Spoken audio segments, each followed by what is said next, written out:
ఒక్కసారి అంజన్వేల్ నుండి మధురదాస్ అనే భక్తుడు వచ్చి సుగుణమేరు నాయక్ ఇంట్లో దిగాడు.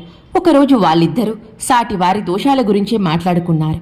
తర్వాత మధురదాసు మసీదుకు వెళ్ళగానే బాబా చికాకుగా ఏమిటి సుగుణ్ అంటున్నారు అన్నాడు. తమ సంభాషణ బాబాకెంతో బాధ కలిగించిందని అతడు గ్రహించాడు. దుష్ప్రచారము దానిని ఆసక్తితో వినడమే కదా దుస్సాంగత్యం అంటే. అది నిజమైన అబద్ధమైన సర్వము సాయి రూపమన్న వివేకాన్ని పాడు చేసి పుణ్యం అపహరించి హృదయాన్ని కలుషితం చేస్తోంది. అలాగే ఒకరోజు వసతి గృహంలో ఒకడు వేరొకరి గురించి అపవాదాలు కల్పించి వారి మనసులను విరిచేయాలని తలచాడు. తర్వాత అతడు బాబాలింటికి వెళ్తుంటే ఎదురయ్యాడు. అప్పుడు ఆయన మలం తింటున్న ఒక పందిని అతన్ని చూపి, అది మలం ఎంత ప్రీతిగా తింటుందో చూశావా? సాటి వారి గురించి అపవాదాలు కల్పించడం అలాంటిదే. క్రమంగా మనలను సాటివారు ఏవగించుకుంటారు.